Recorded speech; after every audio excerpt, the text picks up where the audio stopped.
What's up, Chumbags? Welcome to the HQ. My name is Kandula, and today I'm joined, as always, by my co-host Nick Sivak for another week of gaming discussions. And boy, we got some stuff to talk about, from a Resident Evil movie reboot to a March Madness bracket that Nick is not prepared for. But of course, before we get into all that, Nick, how are you doing? I know there's a question I always ask you, but how are you doing, my friend? We're 3 episodes in. This is good.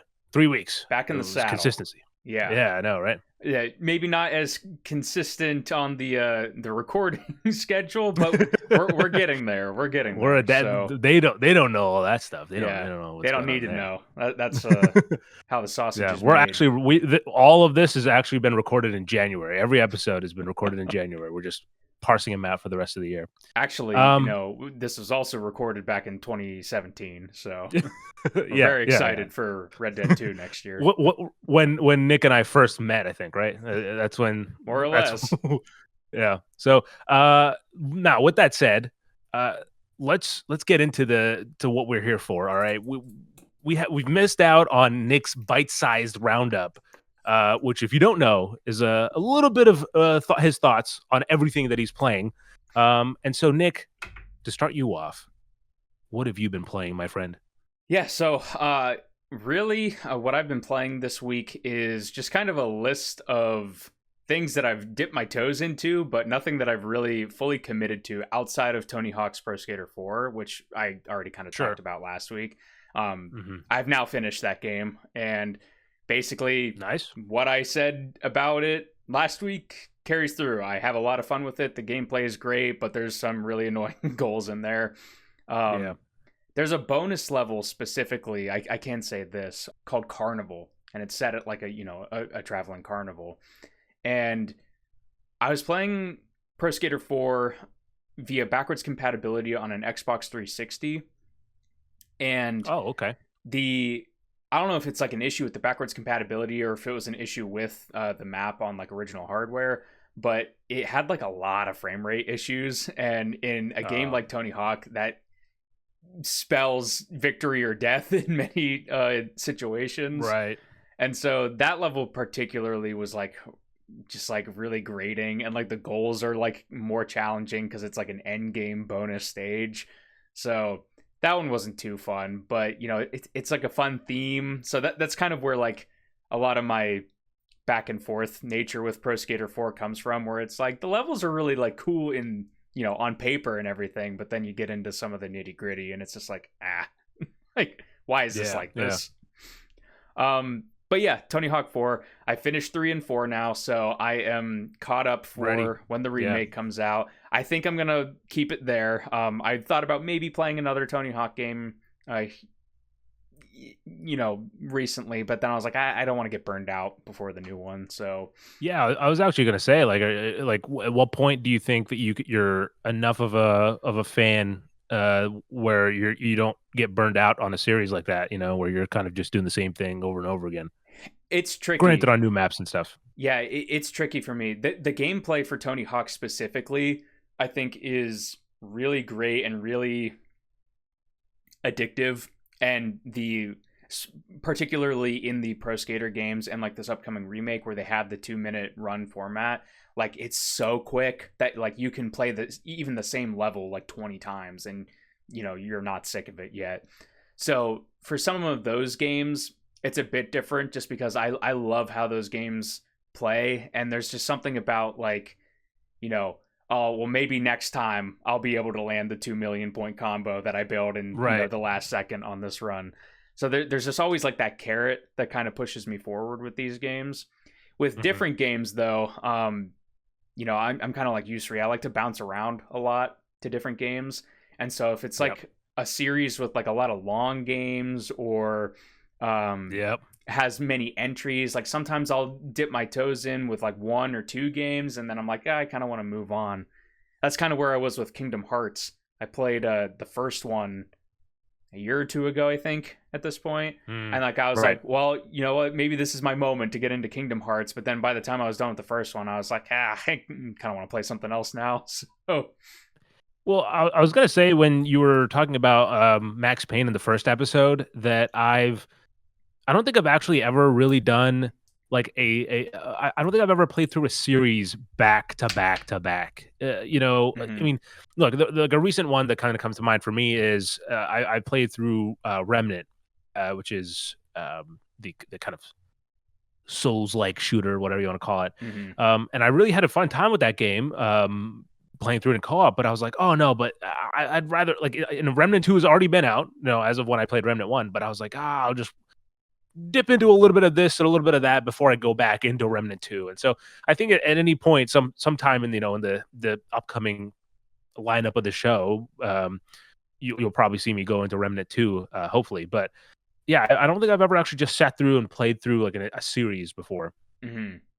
Yeah, I think Max Payne worked again, kind of like Tony Hawk, where those games were short enough where it was like playing one, two, Sure. and Yeah. three was maybe like 15 hours. And it's like if you can get through the entire series in the length of like, One. Yeah. relatively like short games by today's standard for like, a big AAA game, that definitely helps. And like, Tony Hawk 3, like you can get through that game in 2 hours. Like if you're just playing with one Yeah. character, not like Yeah. That's 100% of fair. everything. So it definitely helps with like game length in that way. But yeah, that's enough on Tony Hawk 4. I don't need to. I'm going to be talking about the remake when it comes out too. So there'll be plenty of opportunity for Mr. Hawk on this podcast. Um, but yeah, I just kind of wrote it in our notes, like little bite-sized stuff. Like each of these I've only played like an hour of, so I'm not sure how much I'll be able to say on each one specifically, but um, Sure. I'll start with Red Dead Online because that is one of the more Okay. interesting ones. I had set up a time to play with a friend of mine, Split Fiction, which I will also be getting into, but that was going Yeah. to be earlier today that we were going to play that, and this was last night where I was like, I want to play something. I don't want to really get super invested in something because Split Fiction I feel like is probably going to be that game for me, like my next big game that I want to Right. focus on. So I was Right. like, what do I like? What to play? Like I don't want to do Tony Hawk. I don't want to do like some random thing. Mhm. And I've had Red Dead Online in the back of my head because on Twitter, I think it was, I saw some clips of cutscenes from like story missions on Red Dead Online. And I was like, you Mhm. know what? I have never played the online mode outside of like, 20 Oh, minutes. Like, sure. I've played through Red Dead 2 twice, start to finish, the single player campaign, but I've never Wait, done the twice? Yeah, Damn. yeah. Okay. All right. It's in my top 5 of all time. So, No, I get it. I get it. Yeah. but yeah, I've never played the online mode, and it has story missions. It's a bit weird, but it's like there's this. I believe it takes place before the events of the second game, so it's kind of like prequel stuff that you get Oh, into. And so yeah, I was just like, you know what, I'm gonna install Red Dead 2. I'm gonna give that online a try. Like I said, like I played it back in the day for maybe like a half hour or something because I already had a character, but I just went in and deleted that and started from sure. scratch. Yeah. And yeah, you get to customize your own character. It's kind of like GTA Online in that way, where you have like a Wild West avatar essentially that you're piloting throughout the story. And also like GTA, one thing I really don't like about it is that your character is mute and there's no effort Oh. whatsoever to make it seem like they are talking or anything. It's just characters talking to you, and you're like, Oh. "Mm." Oh, you just stare? Yeah, you just pretty much stare. You Dang. do like movements and stuff. There's body language. When you're riding your horse, like you'll whistle and go like, yeah, and stuff like that. But Okay. there's really no character dialogue, which is very different from the Interesting. single player campaign, where Mhm. everybody that plays that, like, you are Arthur Morgan, you inhabit that character. There's different ways that you can pilot Arthur, through like the honor system and all that, but like that is a very well defined character in a game of really well defined characters. And then to be Right. plopped into online mode where you're just like the blankest of blank slate like Yeah. type of Yeah. characters, Fill in it's the blank here. Yeah. yeah, it's a bit weird. But yeah, I just did like the little tutorial that they have that they kind of introduce you to some of the features of online. There's like, matchmaking for different missions. You're kind of busted out of this prison cart, essentially. You're being taken to do like a job, and they bust you out, and this guy's like, hey, you're gonna come with us, like, we know you were wrongly accused of murder or whatever, and we need you for a job, essentially. And so you go to this camp. They introduce you to some new characters. Basically, there's this lady that runs the camp, and her husband was murdered, and it was kind of pinned on you or your crew. And so she wants to figure out who murdered her husband and wants to enlist your help to basically figure that out. I didn't know Red Dead Online was this like had this much of a. Is there like an end to the narrative? Like, is it, or is it just like I a have bunch no of idea, kind of honestly. okay. I've not looked at much. I've seen like a couple second clips, and like I've seen that certain characters from the story mode appear in the cutscenes, which was what kind of got me interested in it. I was like, oh, that's interesting. If this is like a prequel, seeing some of these characters before you see them in the main game.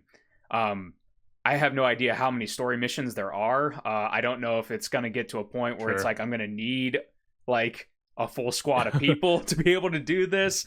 Yeah. The first mission was just kind of stealing some horses that were stolen from a character. And like I matchmade and got 2 other people, and we could have a max of 4 players doing it.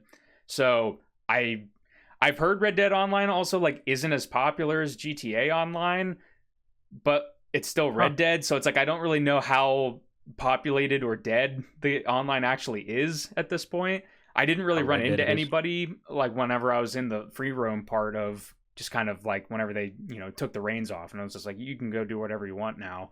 I didn't really run into anybody, but yeah, so far like it's Red Dead and it's new experiences, which I think even if it is a bit like, odd to get used to the mute character and stuff like that, these are like brand new cutscenes in a game that I really enjoy, and a new kind of story to get involved in. So I'm definitely going to stick with it to at least see as much of the story as I can.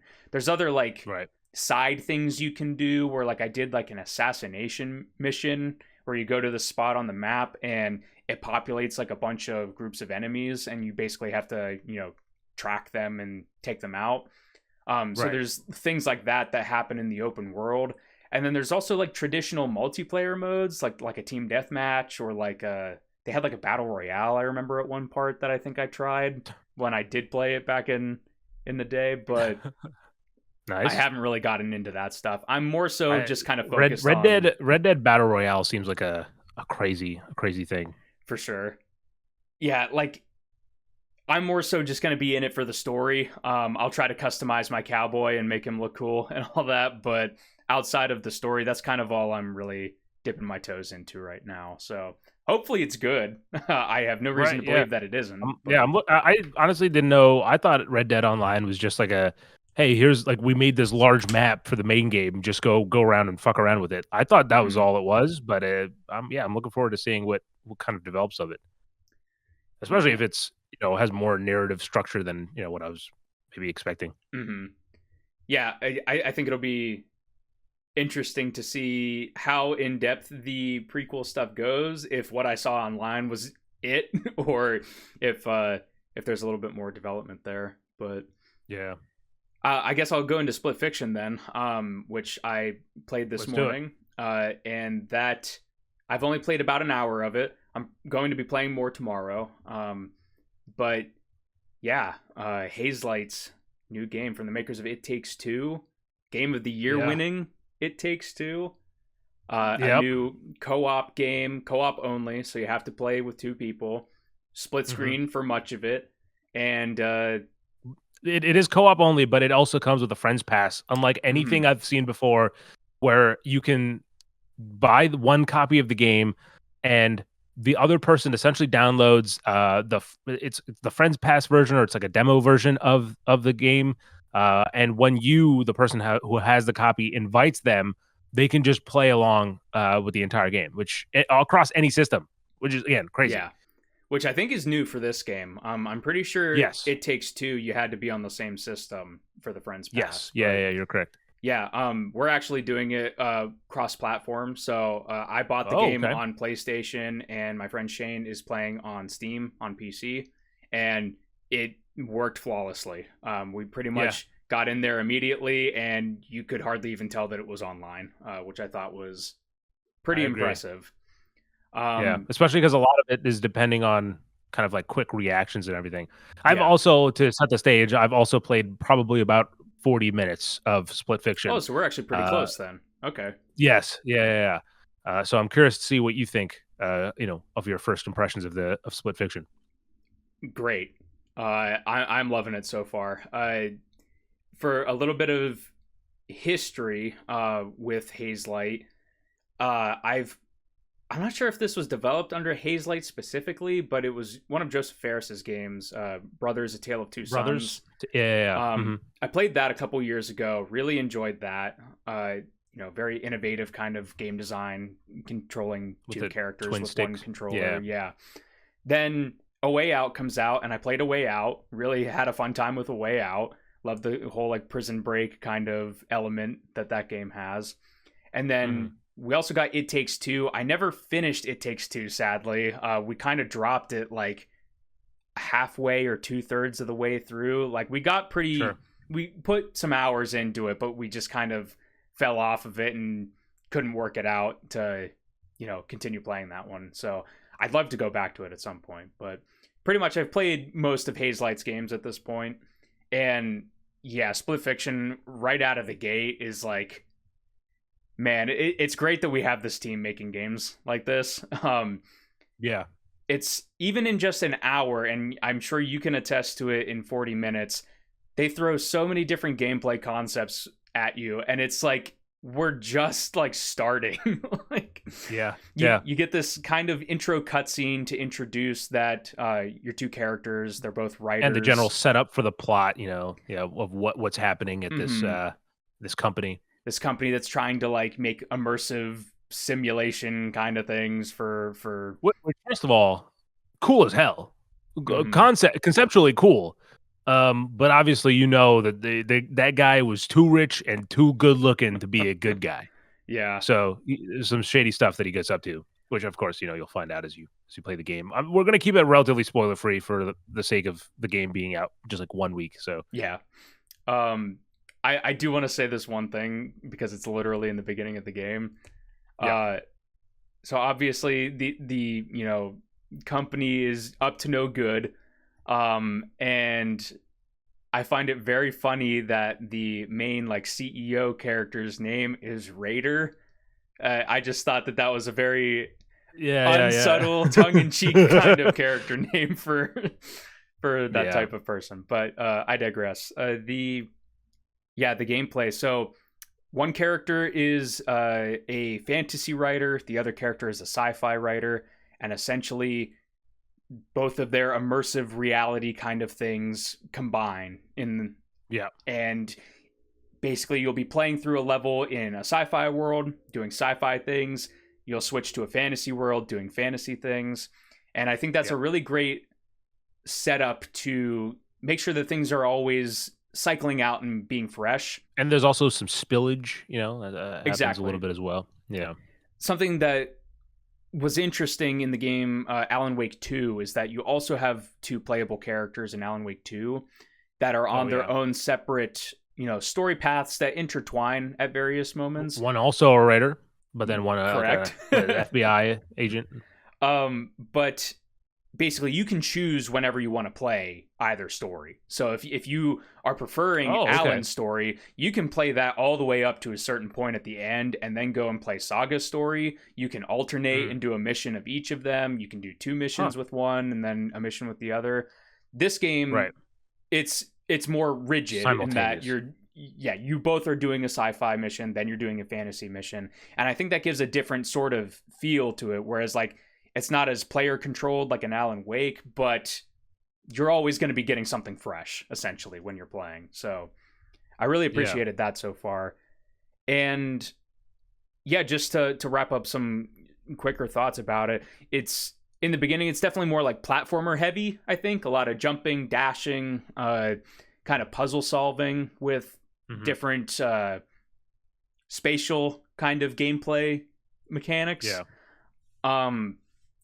But I mean, I talked about Astrobot for 30 minutes in our first episode. I like platformers, and so the beginning of the game is just like, it's a little bit assisted, I guess I'd say. Like, you're kind of magnetized to certain jumps and everything. But it is, it's kinder to you than like like when you jump in the general vicinity of something, it'll usually stick. Yes. And what I like about that is that it makes it easier for somebody that maybe isn't as well versed with the more advanced techniques of, like, double jumping and air dashing and stuff in a game, if you're playing it with, somebody like that. Or wall running. Exactly. But there's enough of those different things, like we just mentioned, that it's like, oh, this is some pretty fun movement that we get to play around with here. There's, like, grapple hooks. You get to, like, do some fun little swinging puzzles and stuff like that. And then... And there's an Assassin's Creed reference in there as well for good measure. Yeah, I knew you'd enjoy that. And I think the thing that I definitely want to hammer home is I love how they design co-op situations that are specifically designed around there being two players, and how fresh that ends up feeling. Like, Hazelight aren't the only ones that have made co-op games, right? But it's a genre that companies don't lean into nearly as much as they used to. And so, like, even something as simple as, like, okay, you move this platform and I will dodge the things that are coming while you're moving it. That feels so innovative and fresh, because it's just like, what game is doing that? Like, nobody is putting that much effort into just a simple 10-second long platforming puzzle. And then as you go throughout the game, there's hundreds of examples of similar, like, interesting things that, require two people. And so it's a very unique kind of experience that this team is carving a niche out and making for themselves. Yeah, no, for me, look, I don't have experience like you in regards to, like, Hazelight's previous works. Obviously, I knew about Brothers, and I've seen gameplay from A Way Out. But I mean, It Takes Two, I've barely seen anything about that game. I just kind of know that I can picture the two main characters, like, in their, like, crochet forms or whatever. But for me, I think this is really my introduction into what Hazelight is doing, and I really think that it's impressive how good they are at what they do. And I mean, it sounds like they were always kind of good at it. They're even Brothers, at the idea that you're controlling two characters. It was just the fact that they just didn't split it up. You know what I mean? Like, there's no split screen with that concept. Yeah. But here, there's so many things that I find really impressive. One, it's just really good game and level design where, I mean, there's sequences that I think would have been fine if they were kind of stationary, but then there's so much more that they kind of add to embellish it. And so one moment that I'll kind of say again from the early parts of the playthrough is you're going through the fantasy area, and there's a bunch of ogres or trolls, one of those, and they're kind of stomping around, and you're essentially on top of, like, this building or whatever. And as they're like moving around with, like, these, like, flag poles, you jump onto the flag poles. And so, the whole setup is that there's this town that's being just destroyed by these things, and you have to escape them. But then there's also, like, it adds movement to the level, so it's not just like you're jumping across, like, building tops or whatever it is. And there's also you had kind of mentioned about how, because of the sci-fi and fantasy nature, you kind of flip, so you're not really kind of bored of it at any point. But even within the genre that it focuses on at any given point, they throw in mechanics just for, like, 2-minute sequence, and then they're like, all right, on to the next thing. Like, they'll introduce, like, in the sci-fi place, they have these mechanics where essentially you're like one person has to pilot the spaceship, and the other person's like on watching back and kind of firing, and you're essentially both looking at two different things, right? Like, so like Mm-hmm. one person's only seeing the front, the other person's only seeing the back, and it makes this really intense kind of encounter that then again, like a minute and a half, 2 minutes later, the sequence is over and you're on to the next thing. And it's really impressive. And I'd say it's roughly like a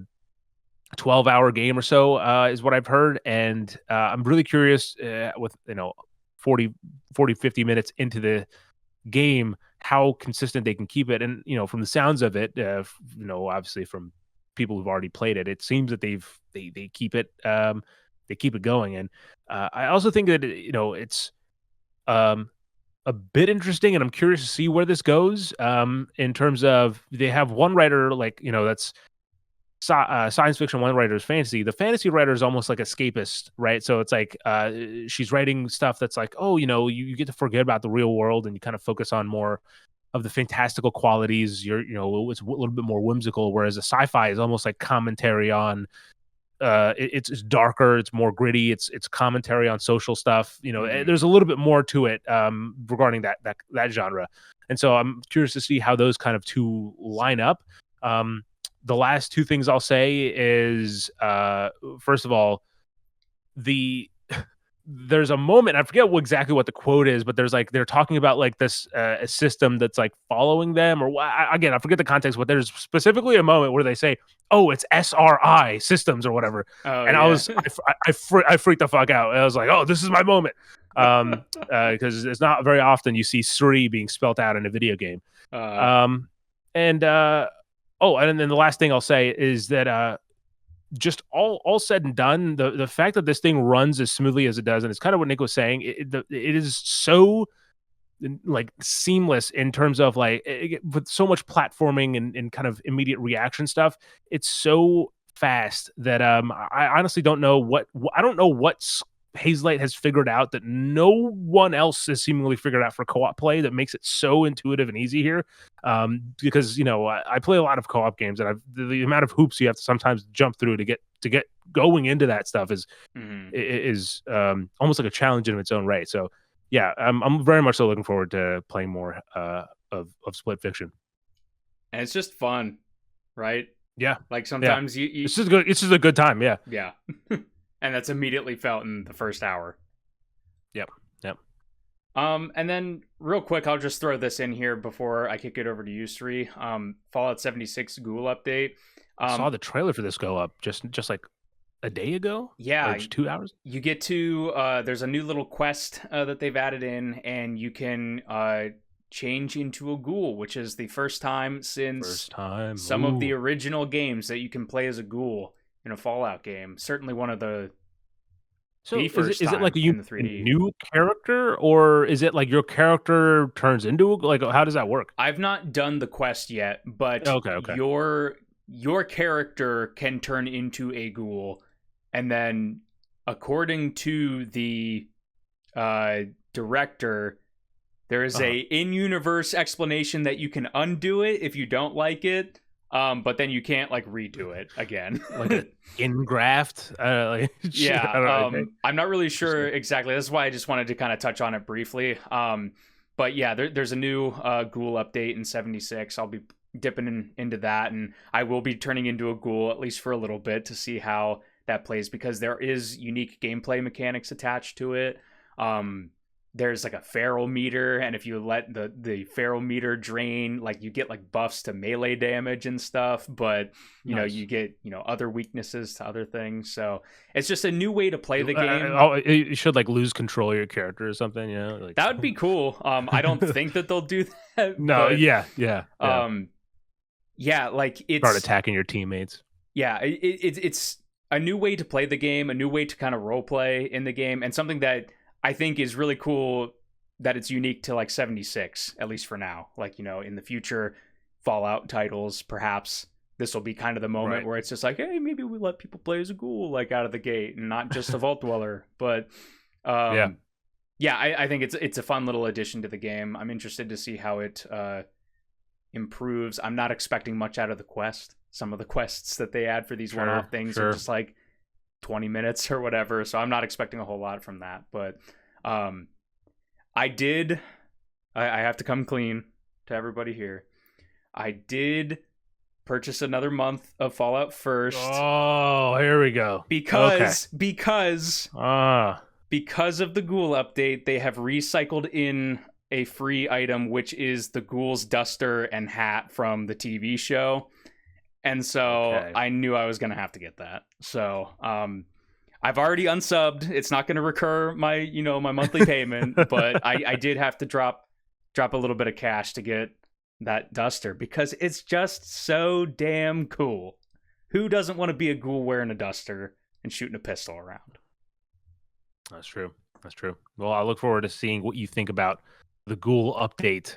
I mean, is there like a time? Like, is this just like a small update, or is this like an actual content drop where there's more to? This would be considered their like content drop, kind of an update. Okay. There's a new season, so there's a whole new set of like cosmetics and things to unlock. Oh, I see. Okay. Okay. The next big content thing I think is for like June. They have like every 3 months or so, something kind of like big. It's not quite to the level of the Skyline Valley update from last year where that added like a new part of the map and whole quest line and stuff. This is definitely smaller than that, but this would be what I would consider like a content drop for the game.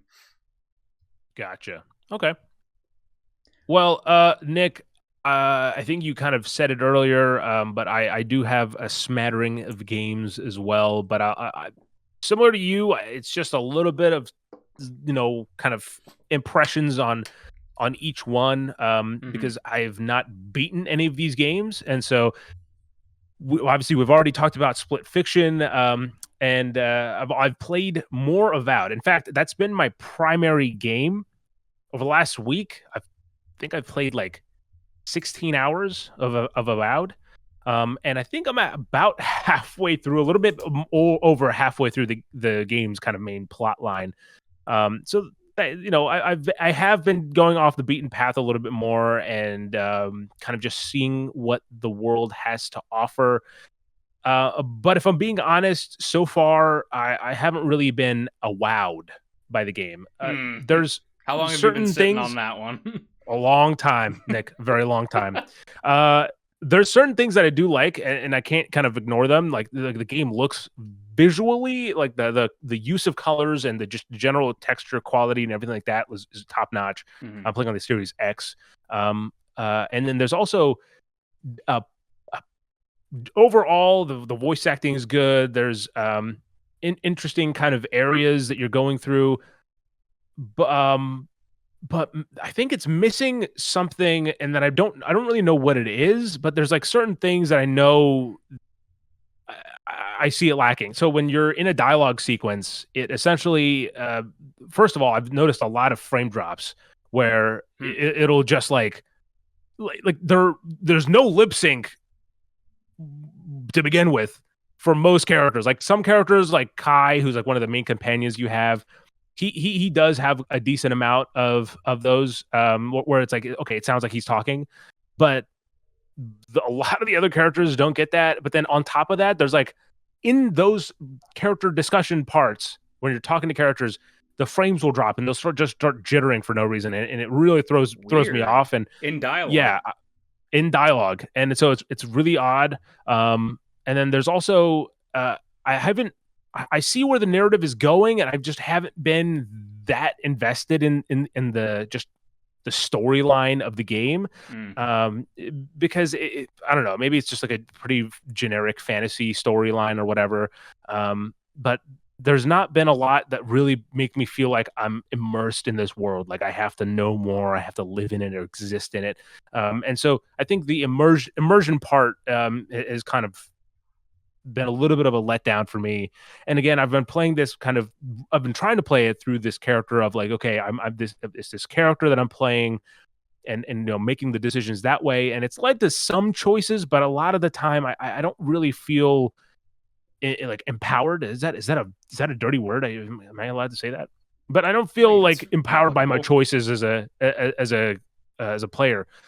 But like I said, I'm 16, 17 hours in at this point. I am curious to see where it's going, and so I'll give my more comprehensive thoughts once I actually cross the finish line, which maybe another 10 hours. I'm not sure. Hopefully by next episode, I'll have something to show for it. But as of now, it's a decent game. It's fine. It's like I'm not like, oh, I gotta play Avowed again. Like it's not like that. But it's certainly not grabbed me like I was maybe hoping for.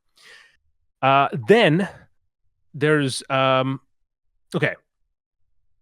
I'll talk about Need for Speed Heat because, look, I know I said I wasn't a huge fan of it last time I talked about it, and I'm still. I don't think it's my favorite Need for Speed game, but there's actually some things that have improved, and I've also kind of worked my way around other things that I was kind of complaining about last time. So the things that I think is improved is while the writing of the game is a Need for Speed game. So it's I think it's better than Need for Speed 2015, but it's Need for Speed.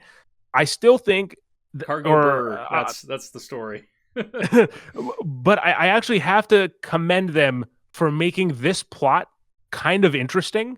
And essentially, I think the real reason for that is that, at least from my memory and my experience with the Need for Speed games, this game gives you an antagonist that are actually like, oh fuck these guys, I want to kick their ass, because it's just like corrupt cops that are like essentially stealing cars from people. Like they're like stealing the cars that they impound, and then they're like, I'm guessing, selling it off or whatever. I haven't gotten that far yet. Please, no spoilers. I'm really invested, but what that does is like it sets up things in a Need for Speed game that I haven't really experienced. So like, for example, again, it's spoilers for Need for Speed Heat, for the story of Need for Speed Heat. You're driving. That's for one. No. But then, but you know where the cops are hiding out their their warehouse, their evil warehouse, right? You know where that is. And so you essentially, Nick, all right, this is it's like a Fast and Furious fucking plan. They essentially like, all right, here's what we do. There's a TV, like a show that's being filmed right now, like it's like a live news show or whatever. I don't know. And so you and your two other cars, you guys go through and crash, like wreck the fucking set, so that the news are like, who are these people? Let's follow them. And then they put a chopper on you. And then the plan is to lead the chopper and all the press people into the warehouse so that they can be like, hey, what are all these cars doing here? And then the cops get exposed. Mm-hmm. And like driving there, I'm like, this is kind of interesting. It's like I'm not running away from these people. I'm actually like, like the chopper's above me, and I'm actually trying to like get them to the place I want to. And then there's like a twist along the way. At one point, you're trying to hack into something, like you're trying to get like a character, I say, not you. Your character's a character is trying to get something off of a laptop that's being tracked, and so that they're tracking you and they're following you, but you are essentially on the move trying to get away from them as you're doing the hacking. And so it adds like this weird dynamic of like, oh, I'm still racing. I'm on the road, and I'm against other NPC cars and whatnot.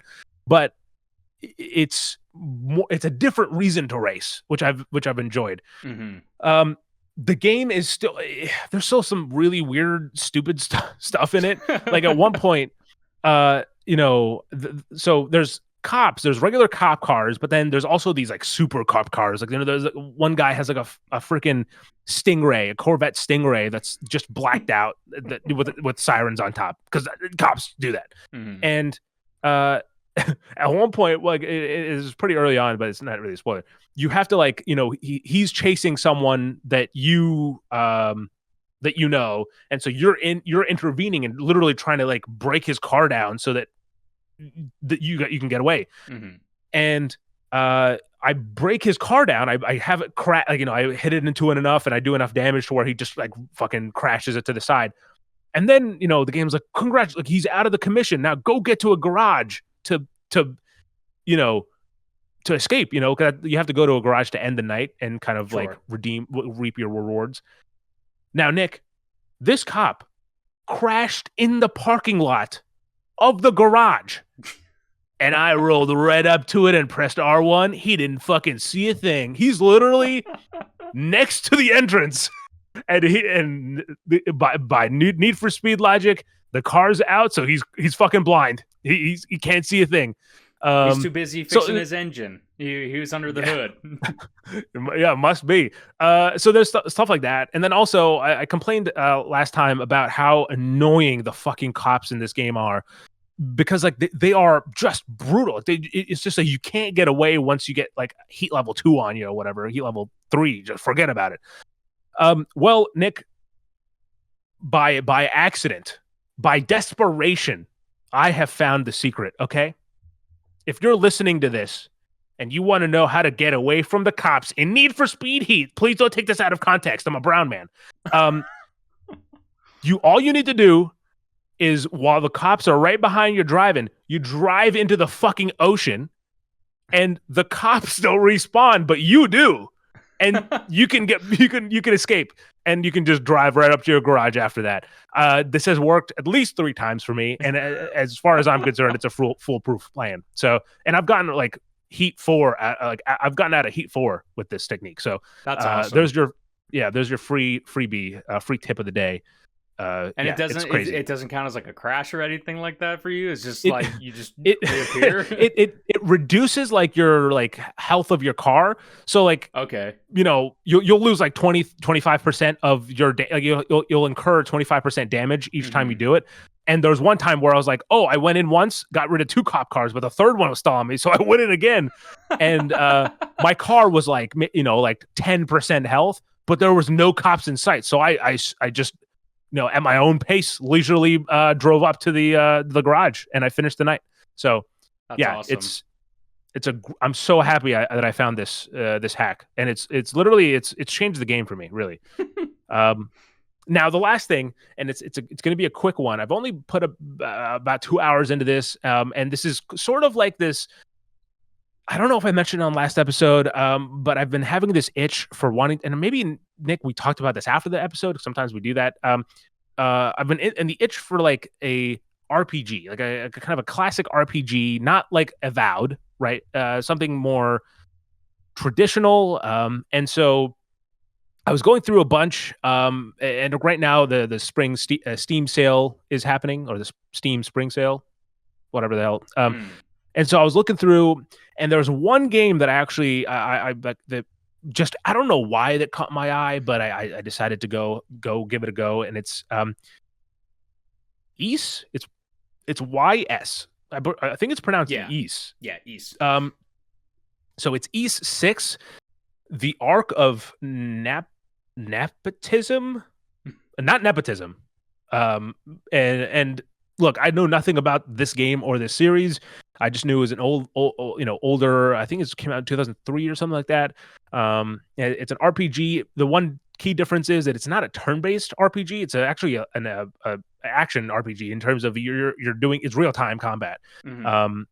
And like I said, I'm about 2 hours in, and it's interesting. I don't have a whole lot to say about it, other than the fact that it has got really good music.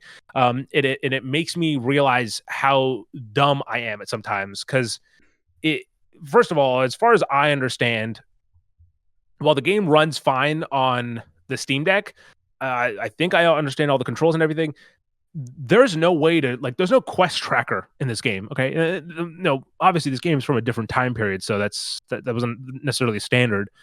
But I'll pick up the game after a day of not playing it, and I'll be like, what the hell? Who was I doing? What? Where do I have to go to talk to who? Who are you people?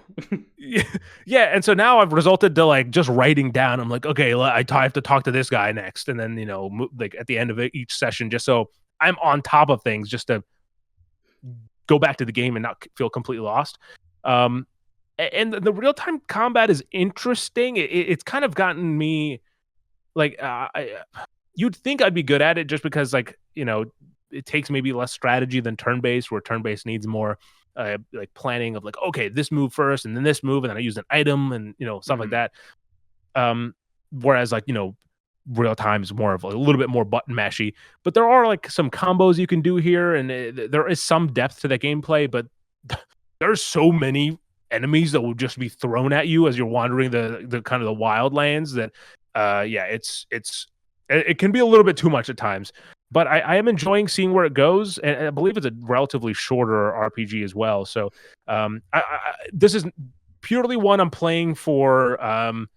I'll say research. I'll say that. But so I don't know if I'm gonna like 100% like finish this game. But for now, it's been kind of interesting, just kind of going back. I haven't played a game of this genre and of this time period in a while, so it's kind of like cool to see like, oh, the weird techniques that they're using on, the rooms are kind of in this black space to kind of give you an idea of the room that you're in, instead of just being like filling the screen. And Mhm. save spots are not like, you can't save whenever you want. You have to go up to these crystals that save, and you can essentially walk all the way back to the start of the game if you'd like to. And again, I'm on the second kind of big area of the game, but you have the freedom to just go back and retrace all your steps if you wanted to. So yeah, East 6 has been interesting, and I'm looking forward to dabbling in here and there. Just like, it's almost, look, gotta be honest, I'm kind of treating it as like reading a book, because so much of it is just reading. Mhm. So like I'll be like, okay, well, I'm just gonna chill out. I'm gonna stare, sit by the window, sit in a chair and just kind of read for a little bit. Um, which sounds so enticing when I say it like that. You guys should definitely check out Yeast 6. But anyway, that's it for what we've been playing. We got a lot of news to talk about, including Assassin's Creed Shadows reviews, a new Space Marine game. But before that, let's hear a word from our sponsor.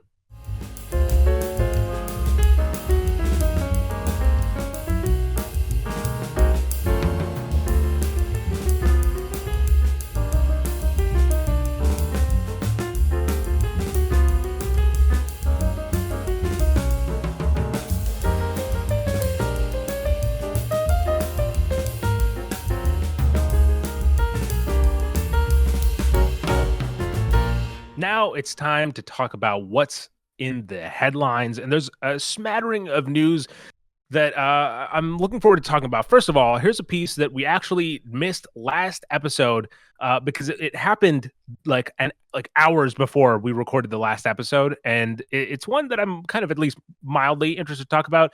And there's also a piece of news that came out earlier today that kind of pairs well to it together. So this is the first ever Pokemon Corner news update.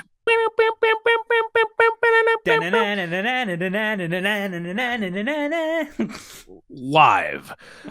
This just in. Niantic, the developer of Pokemon Go, has sold Pokemon Go for $3.9 billion to developer Scopely, who own Monopoly Go. I believe they're the team that made Monopoly Go. So Niantic is hands off. They have no role in Pokemon Go anymore. And I gotta say, this kind of reminds me. I haven't played Pokemon Go in a while, but man, that was such a crazy phase. I'll always fondly remember that summer, those first few years, like 2 years for me of Pokemon Go were just. I don't know. It's like something you really can't describe, because it's like, think about it, Nick. I don't know if you feel the same way about this. First of all, did you ever get into Pokemon Go like that? Like, were you ever involved at all in it? I hopped on the train for a couple days, maybe like a week or two. I'm a very casual Pokemon enjoyer. Like, I will play like one game and skip five, right?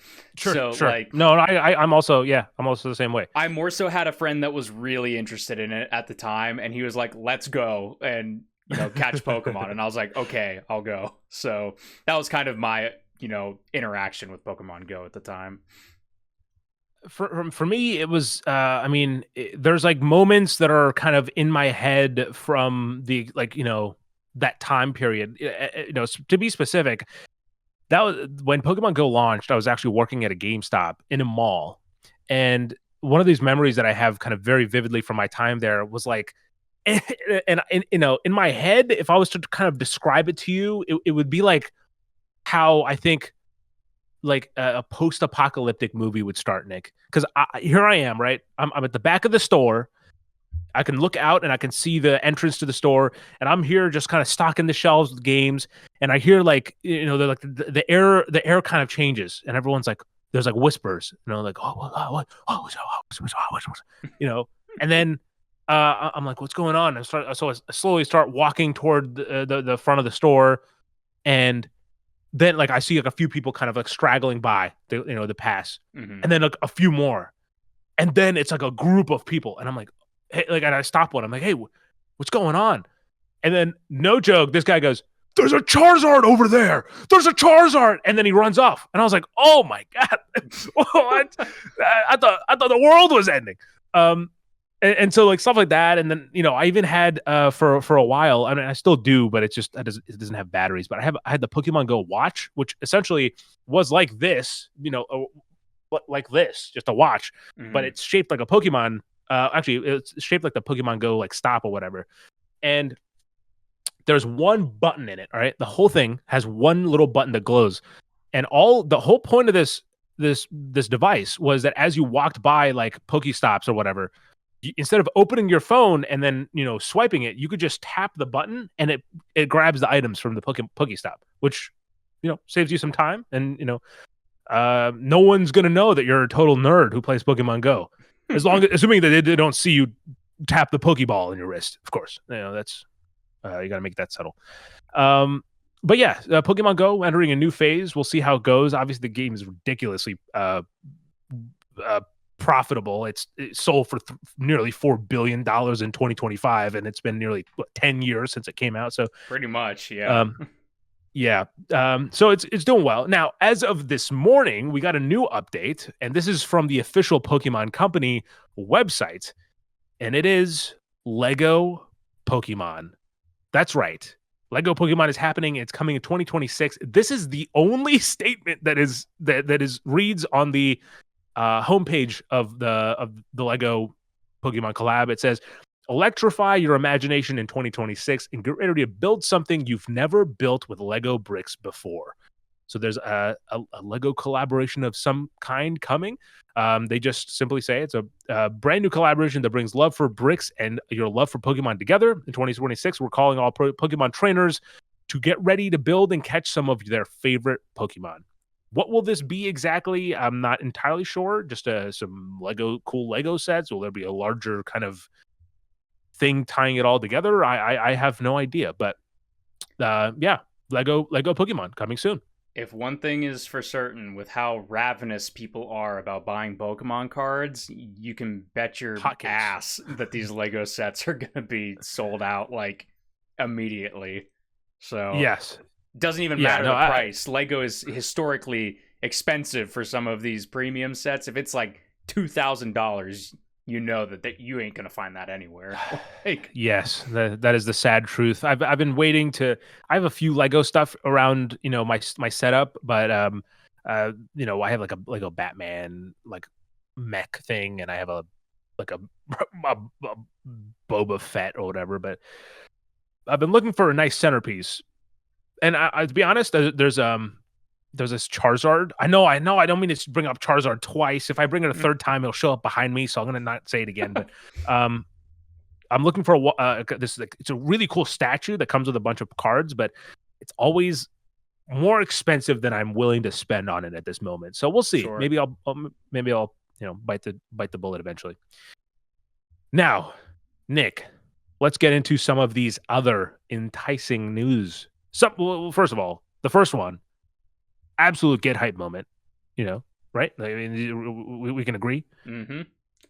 Warhammer 40K Space Marine 3 in active development. Which is so fast too. It's exciting considering how long it took the first one to get to the similar position. And I think it's a good sign that 2 did well enough that they're like, yeah, just start 3 now, because.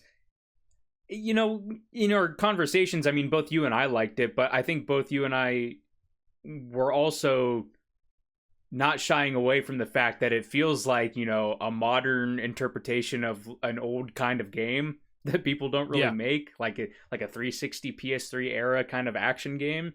And so it's a little bit concerning when you play something like that, and it's just like, okay, like, are people actually gonna latch on to this? Is this an experience that people still want to fork over their Yeah. cash for and play? And it turns out, yes, it is, because we're getting another game so soon. Yeah, and I'm really happy that we don't have to wait this long for another 10, 15 years for a continuation of that storyline. I'm curious to see where the Titus's journey goes. We really don't get a lot of information. This was clearly, I mean, this feels like to me like they were just like, okay, it's going to leak at any point because it's such a big game at this point. In terms of like the need, like the fan base is so devoted that they would find out that there was a third one in development. So they're like, all right, let's just get it out in front of it and make it upfront and obvious. Which I think is always the first stuff like this. I think is a better call. So yeah, it's Focus Entertainment coming back with obviously Games Workshop owning the Warhammer license and Saber Interactive, who are the developers of the Space Marine 2. And I'm looking forward to seeing more about it. I look, year, I'll probably say 2027. 2027. I think that's safe, like especially if they already have the tech and stuff built out for Space Marine 2, and it's not going to be like a radical departure from that. I could definitely see 2027. And Saber Interactive is, I think they just said they're working on something else, right? With their engine. Oh yes. Oh. Okay. Saber Interactive is currently is developing and publishing Turok Origins and Jurassic Park Survival. Gotcha. And they're developing John Carpenter's Toxic Commando. Okay, so, well, we've seen most of those, right? Like, I feel like we've seen the Jurassic one. Maybe that was a CG trailer. Toxic Commando definitely had gameplay, I remember seeing for that one. And Turok was at the Game Awards. Yeah. Kind of briefly touched on, and they also published the Quiet Place game I played last year. Just a fun fact. But yeah, which is very cheap, just by the way. Good news. More of a good thing for both you and I. Space Marine 2. So yes. Next up, we have Silent Hill F. Now, did you actually watch this the transmission? Because they did like a live showcase where they kind of talked about it and showcased off the new trailer. Did you watch this? I did watch it. I was pretty interested, especially after being pleasantly surprised by Silent Hill 2 Remake. Silent Hill F next to Silent Hill 2 Remake was like the other game in their original transmission, because they had a bunch of projects that they announced all at the same time. Silent Hill F was the other one that I was like, oh, that seems interesting. That seems like the other like bigger budget one that like, isn't being given off to like a smaller team or isn't doing the weird like Twitch live experience thing. Did you play Short Message? I can't remember. Yes, I did play Short Message. And yeah, this transmission is really weird. It's okay. They start off with the trailer, which is nice. It's a very interesting kind of tone piece, I would say, that sets up kind of and a very hard M. Like it does not shy away from its mature tendencies. Yeah, it's a different vibe and location for a Silent Hill game. A big theme that the developers talk about with this game was that they felt that the Silent Hill series over time was becoming too westernized, which is actually a complaint that many players have had over the years. I mean, if you follow the later entries in that series, many of them were being done by Western developers, and it didn't really ever seem like they got it like Team Silent did originally with the kind of the first 4 games in the series. And this is their kind of, basically the game is set in Japan. It's set in the 1960s, and they wanted to try to rekindle that Japanese kind of identity with Silent Hill.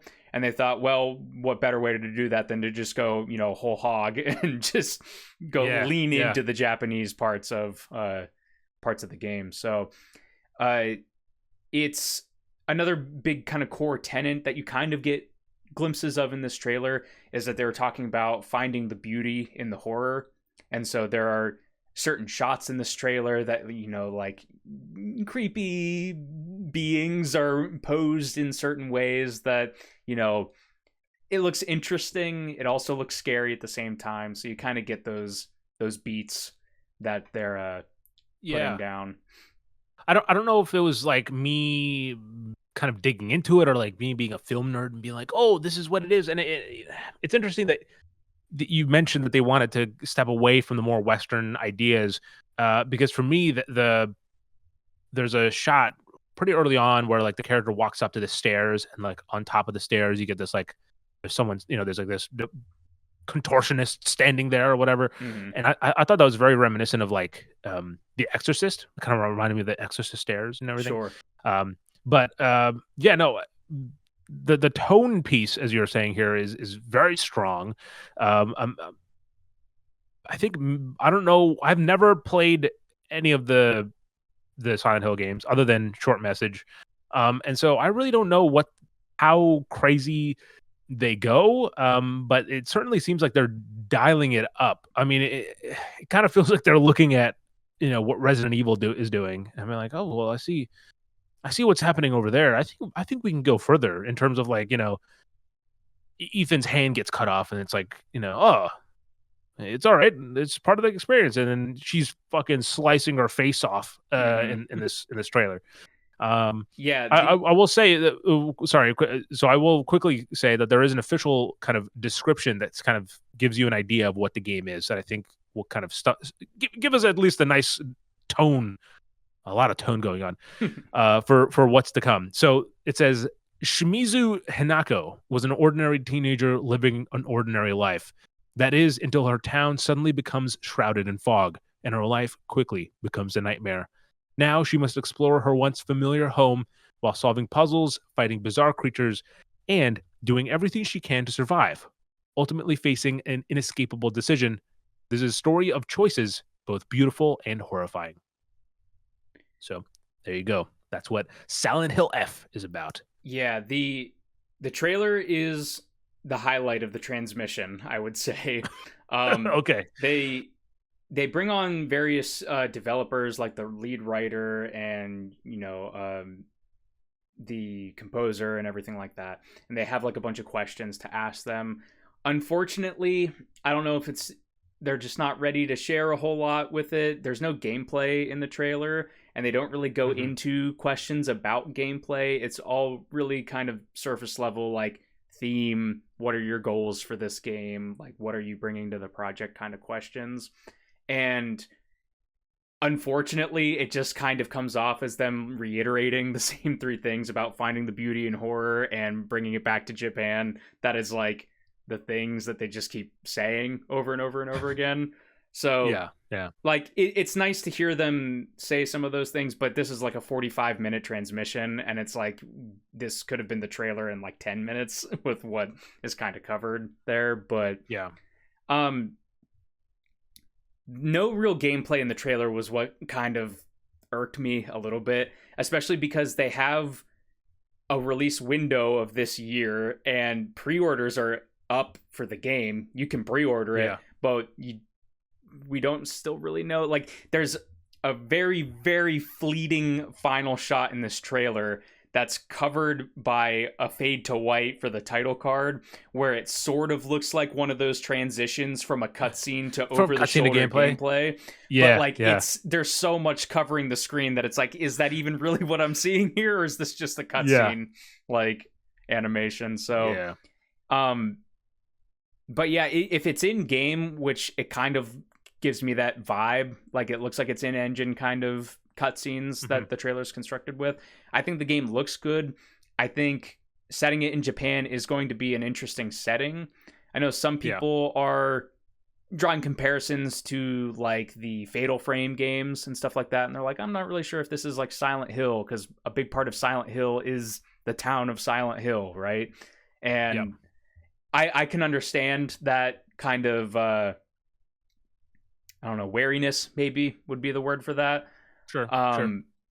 But I think they are being pretty upfront and clear in saying, like, we want this to kind of be a departure, but we want kind of that DNA that everybody's familiar with. So I think if I'm going into it expecting, psychological horror enemies and level designs that have meaning beyond just looking at what the thing is in front of you, but set in a completely different place with different things and very tenuous ties to the actual other games, I think that's probably where I would be at going into this game. Yeah, well, that's fair. Speaking of pre-orders, Nick, all right, as of when we're recording this, the pre-orders are about to close for Assassin's Creed Shadows because it's coming out in a few hours at this point. And first of all, there's two things that I'll say about this. For the reviews for Assassin's Creed Shadows are out, generally positive. It's landing somewhere in the mid 80s. It seems like across the board, kind of tallying up all the scores, which is good for. I mean, Assassin's Creed Valhalla was like low 80s, and then it became one of the highest grossing games in the series. Like I think it made like some 1.2 or maybe like $2 billion or something, right? Mm-hmm. And so I'm curious to see what Shadows does. But what I found so interesting was I opened up my Xbox, and obviously on the Xbox homepage, there's now ads because that's what I paid for. My $500 console, I paid so that I could look at ads as soon as I turn it on. And by the way, did you know you're watching this on an Xbox? Anyway, so apparently if you pre-order Assassin's Creed Shadows, you get the first expansion pack for free. The first, whatever expansion. And apparently they're like saying it's like 10 hours of gameplay or whatever it is, something like that. But is that where we've come to now? We're giving out the DLC as part of the pre-order bonus. I was like genuinely, I was like, excuse me? Like we used to have a point where it was like, Assassin's Creed only like, you have to play on PlayStation to get exclusive mission or whatever. Now it's a whole expansion that you get for pre-ordering the game. Obviously you could buy it separately as well, but still, I mean, pre-order, you're not spending any extra money, theoretically. Interesting they really times, wanted but to I'm boost happy those numbers. Yes, yeah, I mean so that they can, when they're trying to sell off Ubisoft, they can be like, look how many copies Assassin's Creed Shadows sold. No, I'm looking forward to Assassin's Creed Shadows. I'm glad that it's reviewing well. I don't know if I'll be getting to it right away, but it is certainly on my list of games to watch out for. All right. Now, next, we have a quick story that, I mean, look, have you played this game, Nick? Have you played? Okay. I've played a little bit of it, but this is Star Wars Hunters, which, for those of you who don't know what Star Wars Hunters is, it is the mobile game that it was developed by Zynga, right? And Natural Motion, and it's a PvP competitive arena combat game that's actually also came out on the Switch. It came out last year, and some like mid last year, but it's coming to an end. Sad to see it go, but at this point, it's really the market's become a place where if a game does not immediately sell well, like a game like this, a free to play game that kind of runs on the idea of people kind of keep coming back and playing for paying for stuff. And mainly if it hasn't found enough whales to keep it going, they go belly up fast. So as of October 1st, 2025, Star Wars Hunters will be no more. Yeah, it's just a shame that you keep seeing these happen. I mean, it's also like, it sounds a little rude to say, but like it's also not really like a surprise. It's like so many of these companies just hopped on to the Me Too Overwatch, Me Too, Fortnite, and like hero shooter type of thing. You just can't. There's just not enough people to support it, and so this is probably not even the last one that's going to come out this year and be like, oh yeah, sorry, we didn't have 14 billion people in our first month, we have to shut down. Like, yep, sucks. So it goes. Next up, and boy, this is a controversy. Actually, you know what? I'll move it. I'll switch things around because I think that the last two that we have to talk about will be the most in depth. Maybe we'll get into discussion. So Resident Evil obviously everyone knows Resident Evil as the Paul W.S. Anderson movies and nothing else. There's no video games associated with it, just those movies. And we're going to get a reboot of the Resident Evil movies, and it's actually slated to have September 18th, 2026 release date. So in September 18th, you can line up your local theater if they still exist, and buy a ticket for a Resident Evil movie directed by Zach Krieger, who directed Barbarian. And that is actually the reason why I brought this up, because I loved Barbarian. I thought it was really, really freaking cool. And if there's nothing else, then it's a PSA for you to go watch Barbarian. It's this indie horror movie, stars Bill Skarsgård, and I forget the other person's name. I'm so sorry. I know you're a fan of the show. You tune in all the time too. And it's honestly, there's I was kind of thinking about it as this news came out, and I'm not going to ruin what the plot or the story or anything like that for the twist of Barbarian. But there is certainly a part where you're like, oh, you could have easily taken this in a Resident Evil direction and it would have made just as much sense. So, yeah, I'm looking forward to seeing what they do on the Resident Evil reboot. I'm like, I mean, if I'm being honest, Resident Evil is one of those series where I would like, it's one of those things I would love to make something myself. Like I would love to make a Resident Evil movie, just because I feel like it's such a, for me, right, Nick, I think it's kind of crucial to, if you're adapting something that already exists. I'm not saying if you're making a new movie, like a totally new horror movie, that's fine. That's your own thing. You're kind of in your own wheelhouse. Mm-hmm. But if you're adapting something from a video game, in this case, to a movie or a TV show, any kind of visual medium that way, you have to understand the core of the video game, the source material, and also, I think, play through some of that to really experience it. And that brings us to the next story. Gears of War is getting a 2 season, has been greenlit for 2 seasons on Amazon Prime Video. Sorry, what, did I say Gears of War? Yeah, Fuck. Gears of War. It's the wrong GOW, damn it. God of War has been greenlit for 2 seasons at Prime Video.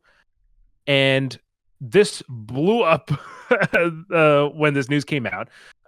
But essentially, along with getting these 2 seasons, we found out that the showrunner can't play the game. Apparently, he's like, he can't figure out how to play a modern controls with a game, which I thought was very interesting. First of all, to state that.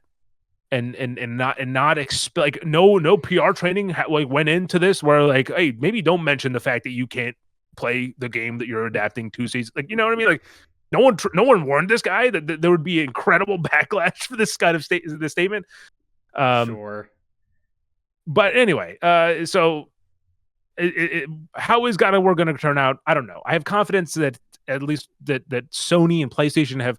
Their projects recently have been solid, from even ones that I thought would bomb, like Gran Turismo and Twisted Metal. Like I was like, these cannot be good, and I was surprised by both of them. Mm. And so I feel like it's in good hands, but at the same time, I feel like that's such a weird thing to kind of mention. Yeah, it's definitely like a weird thing to just come out and say. I mean, like it also depends on the context, right? Because it's like, sure, for something like Fallout, right, that we're both really big fans of, it's like Jonathan Nolan has come out and said that he played Fallout 3 and stuff like that. And it's like, when the person that's steering the ship has some of that hands-on experience, that definitely kind of, bolsters those flames of, excitement and everything for people. Then there's like other interviews where Walton Goggins is like, like, I don't really play games all that much. Like I, saw what they showed me and stuff like that. And it's like, that is a bit different than what's happening here, where like I saw like the quote on Twitter or whatever earlier, and it's like, it just kind of reads as just like, newfangled game controller, too many buttons, I don't know what to do. It's like, that's just kind of how it reads off. I don't know if that's how I agree. I also got the same stated, but yep. That's certainly the narrative that's popping up now. But yeah, I think it's also interesting to mention with the Resident Evil movie is that PlayStation Productions is also involved in that. I don't believe they're like fully backing that movie, but they are attached in some way, I remember seeing. So Yeah, that combination, I think is pretty exciting, especially after the Welcome to Raccoon City, which was also trying to kind of be like a reboot of the movies, but also was just kind of like like at the end of it. But did you see Welcome to Raccoon City? I did, yeah. What have we talked about this before? Have we talked about what you thought about the movie? I don't think so. Not we're not gonna get into too deep. Did you like it or not? Like, what's your? I thought it was okay. I thought for everything. I thought it was okay as well. I thought it was better. I thought it was way better than the Paul W.S. Anderson ones, though. Yeah, I haven't seen any of those ones. Oh, you coward! Yeah, I thought it was for everything good thing I liked about it. There was something that I didn't like about it. So absolutely, it just kind of evens out at that okay kind of level. Yeah, but yeah, God of War. I think Prime is riding high with Fallout. I feel like a lot of these kind of moves that they're making on stuff, it's just like we nailed Fallout, and Secret guys. Level, and Secret Level. Yeah, and Secret Level. And so it's like, I don't know if this is just like a, hey, we're throwing money to everything now kind of a move, or if it's just like... It'll stick. Yeah, I don't really know. But this was the show that got like scrapped already, right? Like it was like restarted? Yeah. Production? Yep. Yeah, so... Well, no, but yes, you're correct. I thought it was I was gonna say maybe it was like it was a different incarnation of it. I don't think it was a movie, but it was definitely something else, I think. But yeah, it did get canceled originally, and then now it's back on track. Yeah, who knows? Maybe that script is incredible. I'm curious to see what it looks like. If it's more original God of War, Greek stuff, if it's modern God of War, which I would assume. Which is the more like Asgard stuff. Sure. If it would be I thought you meant when you said modern God of War, I thought you meant like, oh no, Kratos is in New York City. Like, boy, not. Do you know how to make a latte? more so like. Yeah, basically, if it would be like new duology, old trilogy, right. Or if it would be like a hybrid, or if like this is when Kratos goes to Egypt, right? And it's just like they do something completely different. That'd be cool too. Yeah. But we still have a way before we get to that.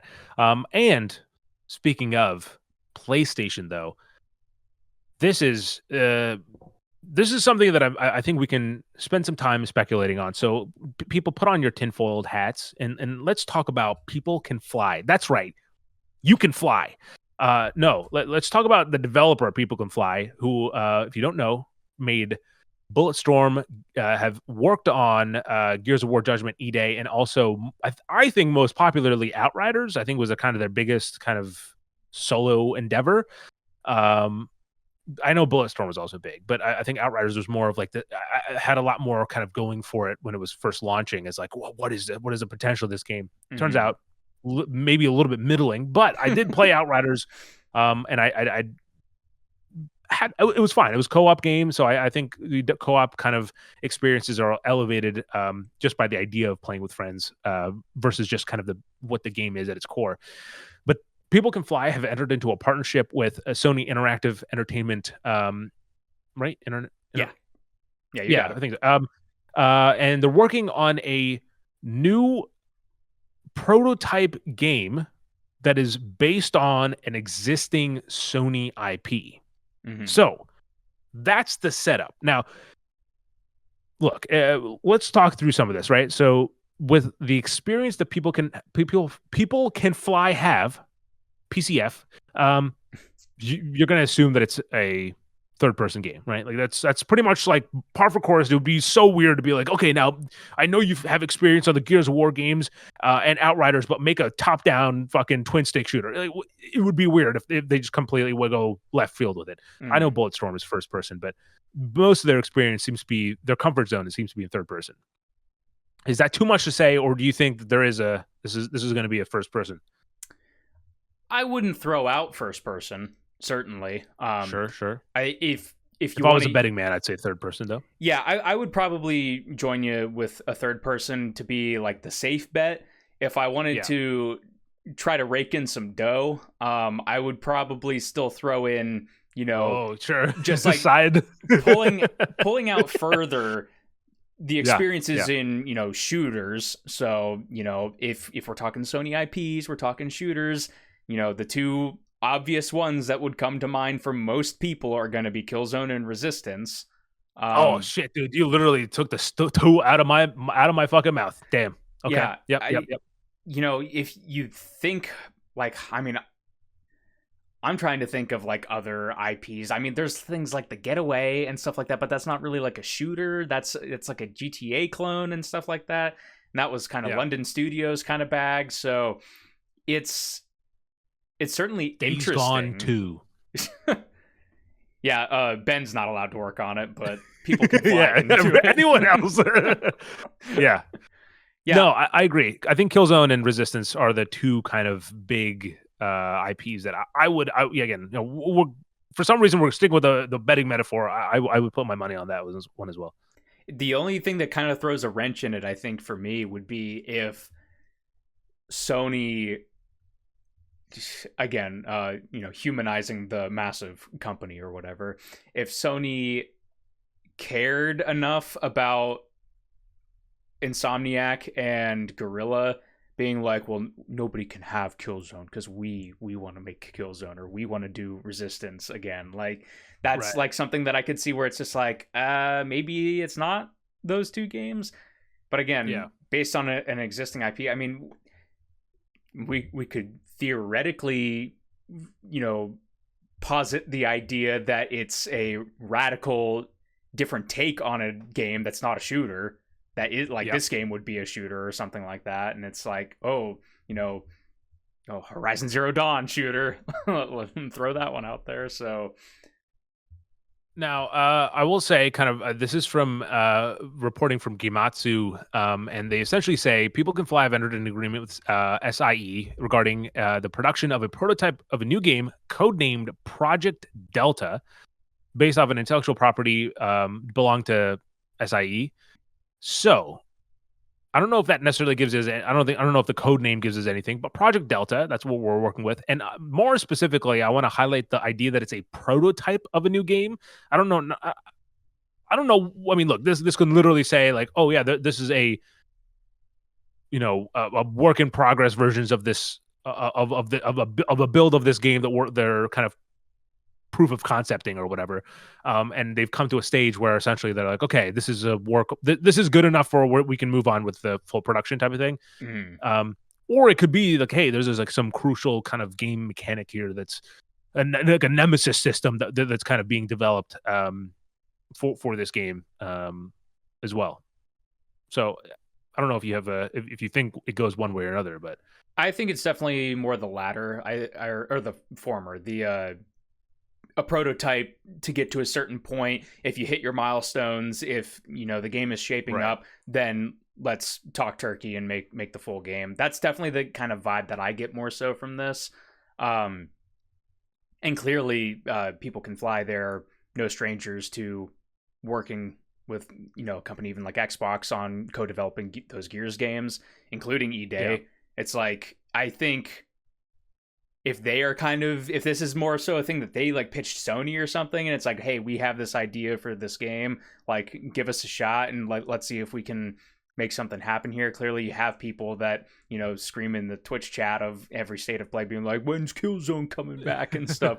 So like, yeah, they have, I think, some fans that haven't been satiated in a while by a new release, and it's just like, hey, we know this type of game, you are kind of missing this type of game in your lineup right now. Like, let's see if we can make something happen. So that's definitely kind of the thing that I more so feel this direction is going into.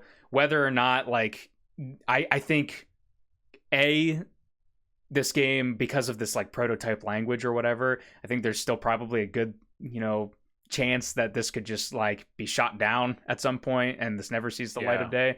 If this does go into full production, I think this is probably like a I mean, PlayStation 6 game. Like, it clearly is well, not anywhere for near coming out. yeah, I agree. I think that, if we're looking at release dates, probably at 2027. Like if they're entering this early stage, like we're putting at least a 3-year devs time on this type of AAA game at this point. So 2027, 2028, and by then, according to if you listen to last episode, you'll know that the next gen consoles are right around the corner apparently. So 2027, we'll be getting those consoles already. So yeah, I think the PS5, and PS6 would make a lot of sense for what kind of this is.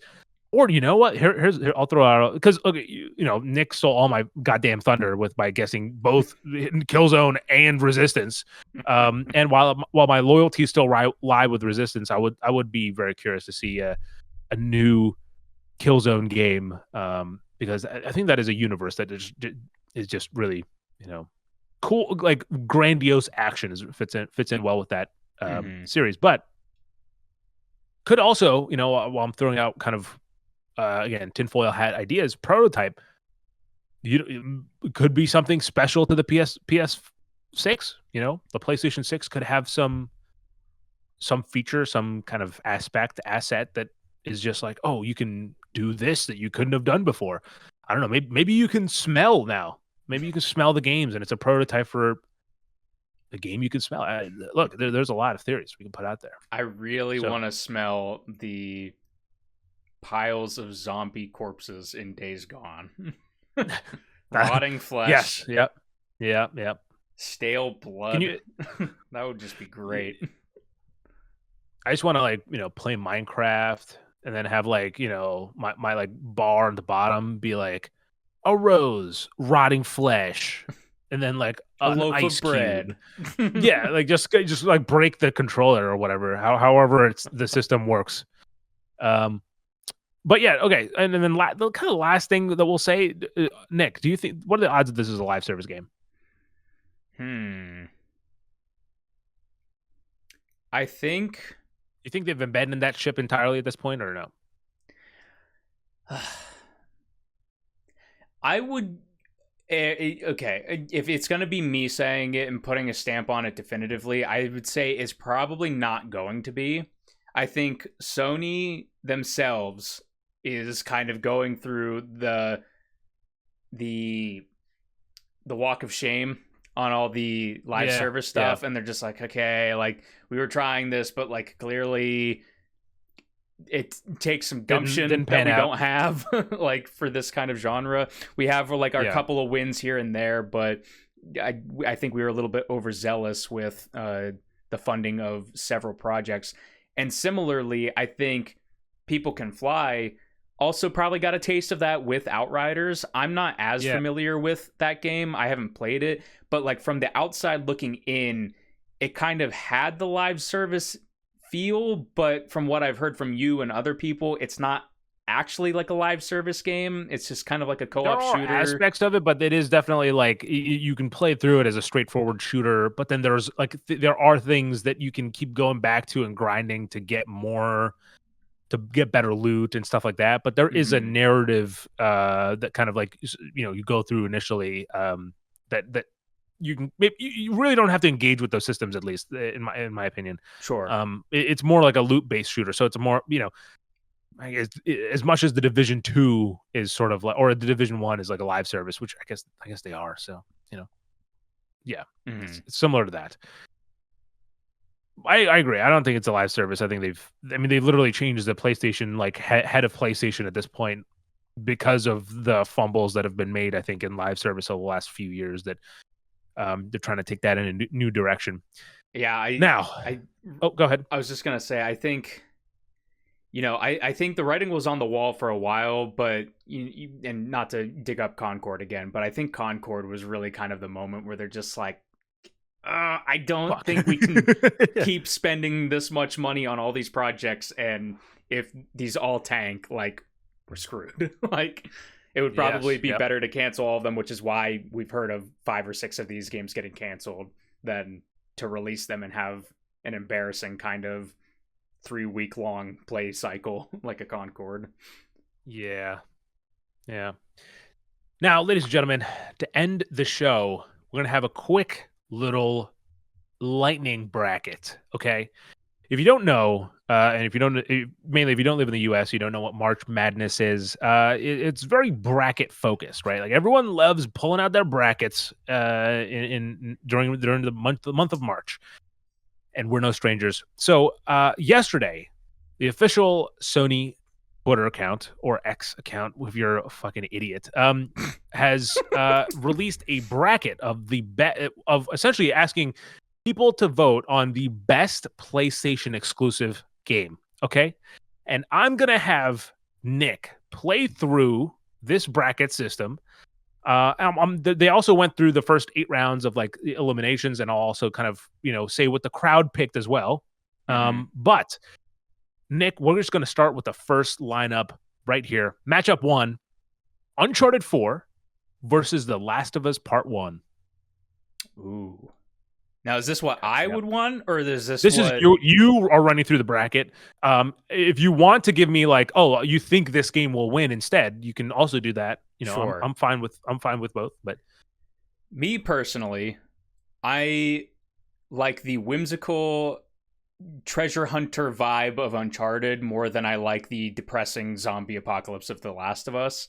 I have issues with the Uncharted games, on their own, but I actually do really think back fondly on 4.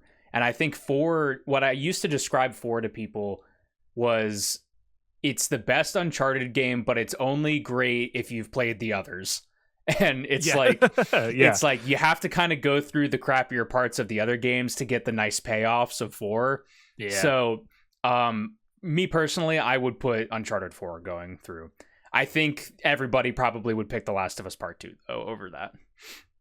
You are correct. With 11,700 votes, the final results were 61% to The Last of Us Part 1.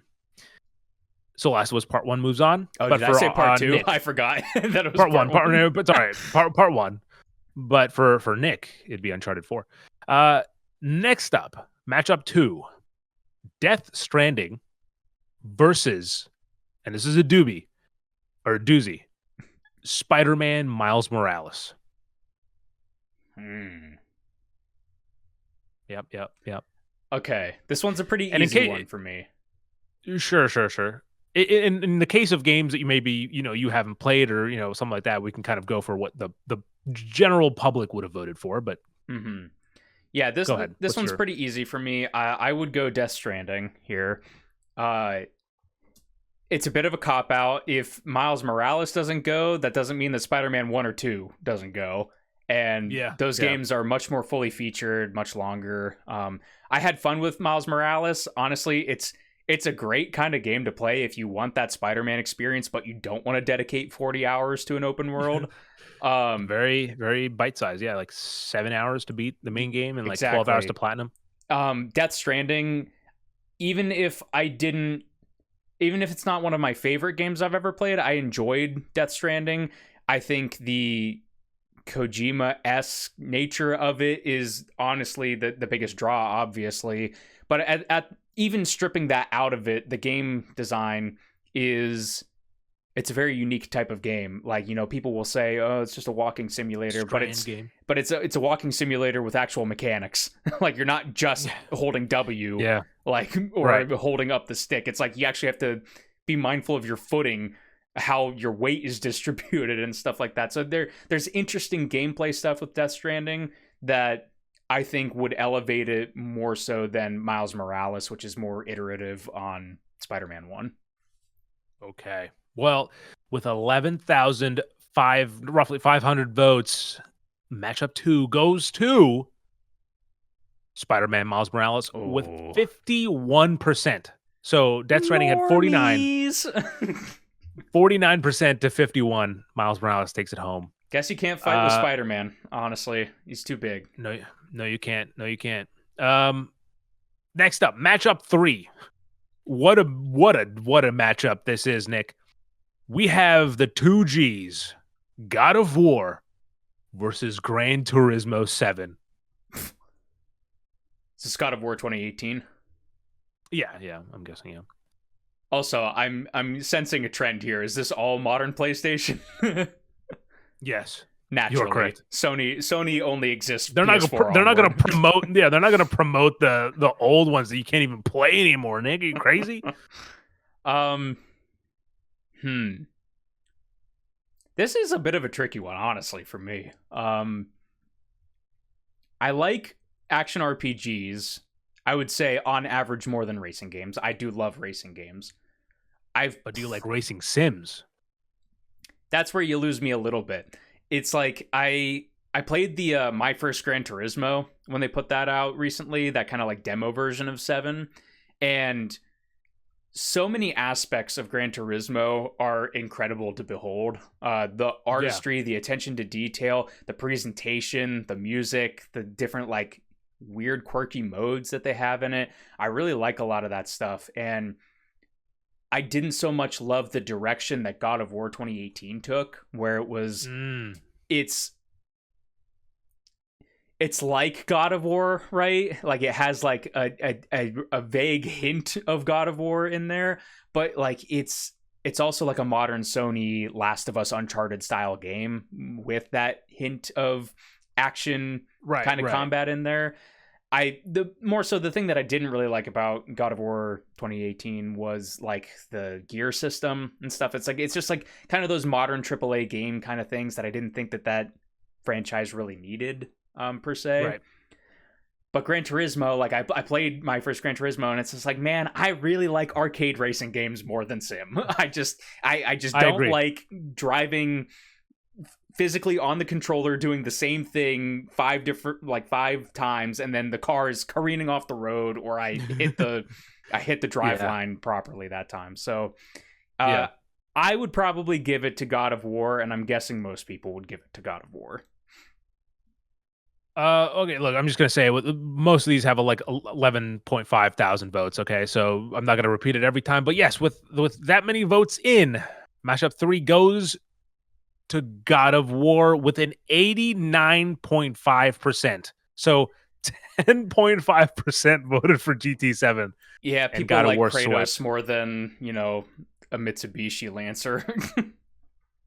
That's true. That's true.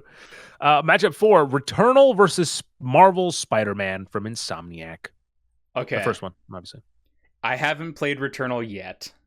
I really want to play it soon after we got that trailer for Saros recently. Yeah. But it's also... Shout out Rahul Kohli. It's also a game type that I'm very into, shooters and roguelikes. So I would put... Oh, snap. He's stumped. Man. Stumped. Are you allowed to spoil if Spider-Man 2 is in this list somewhere?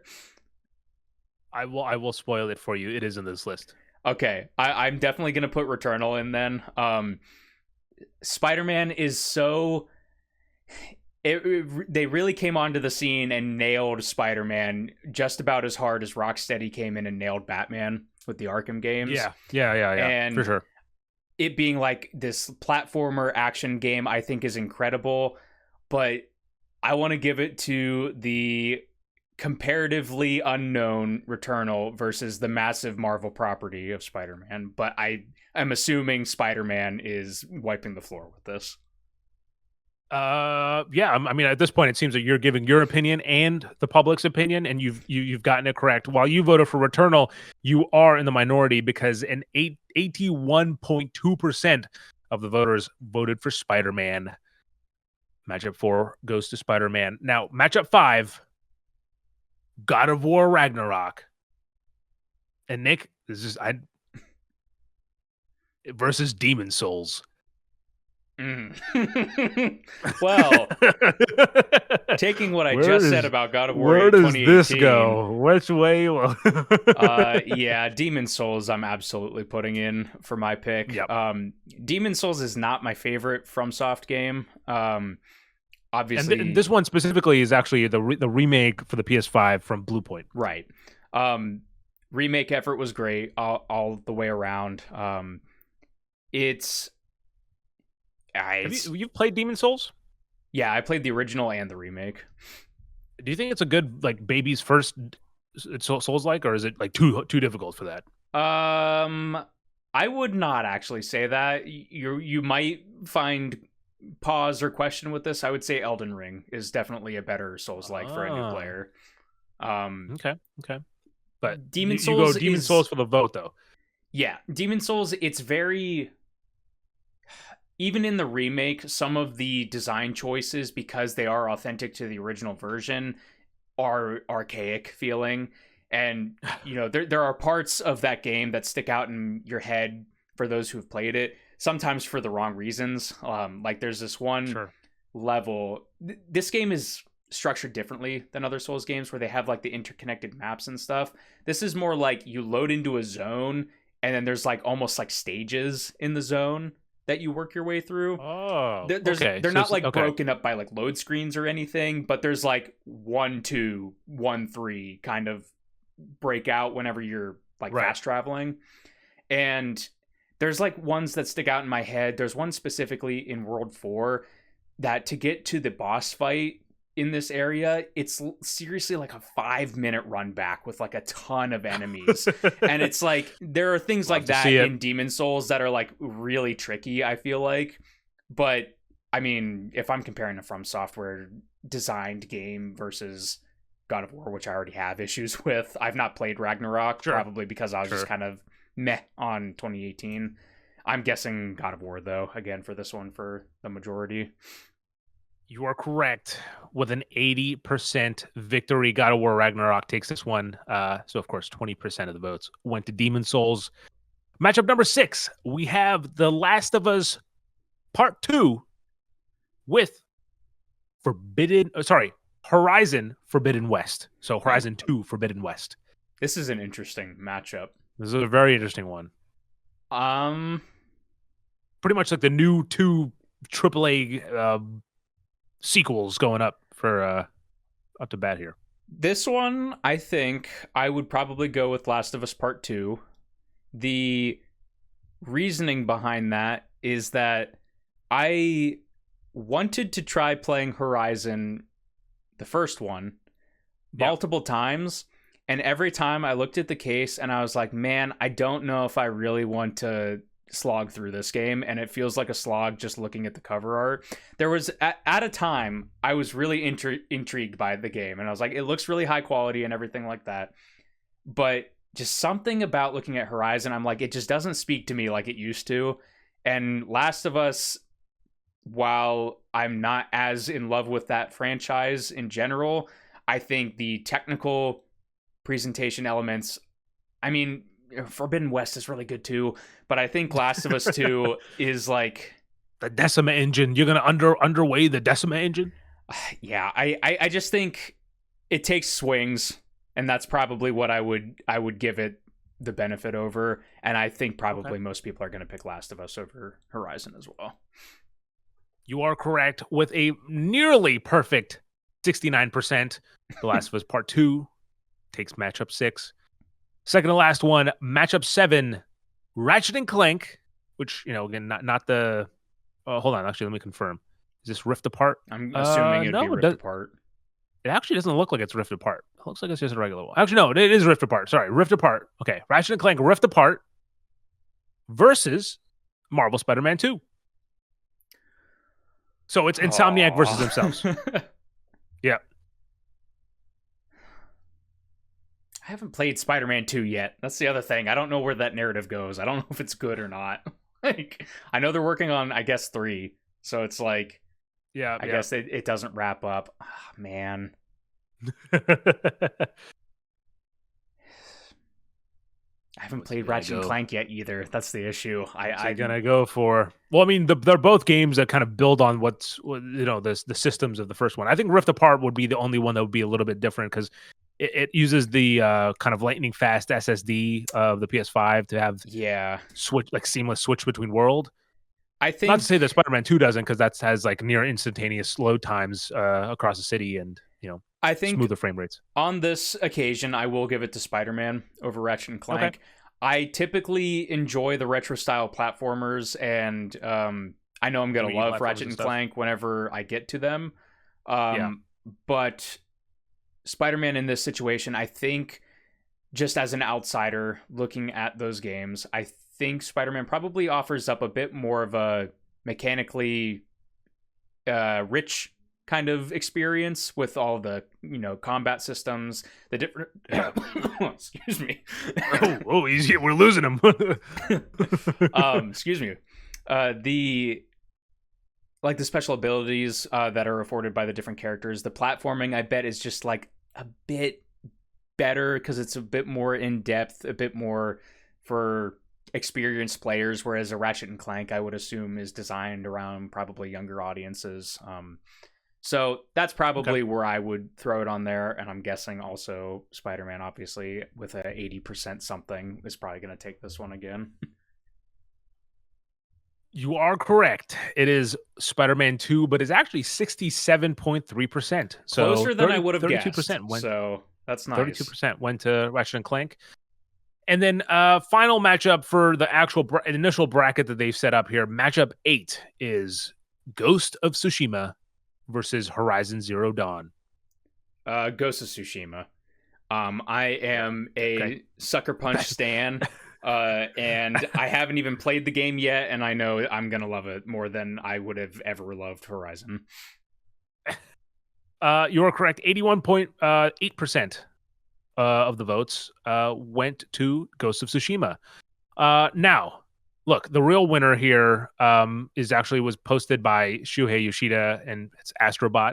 But to go through this quickly of what Nick went through, I want Nick to finish the bracket. So, Nick, Uncharted 4 versus Death Stranding.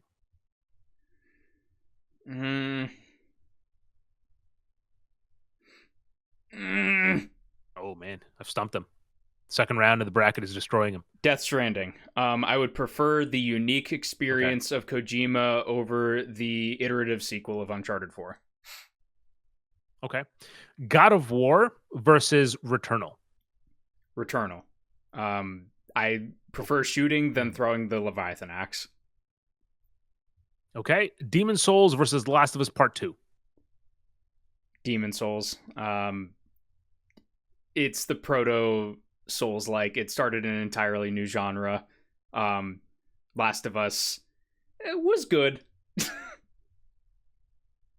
Last of Us again. Actually, it stays on. Last of Us is back. It's staying on the bracket. Marvel's Spider-Man 2 or Ghosts of Tsushima. Ghosts of Tsushima. All right. This is the third round leading up to the finals here. So you have Death Stranding versus Returnal. Ooh, now this is hard. Wait, so again. did you say? You did say Returnal, right, in the last one? Okay, yeah. I'm going off the top of my head here. Okay, yep. Death Stranding versus Returnal. Tough because I haven't played Returnal yet, but I just have a feeling that I'm gonna love it a lot. So I'm gonna put Returnal. Death Stranding again, unique gameplay experience, but I'd rather shoot an alien with a laser powered machine gun than walk up a mountain and drop all my packages. Okay. Then we have Demon Souls versus Ghost of Tsushima. Where is it? What's he gonna do now? Is he gonna zig? Is he gonna zag?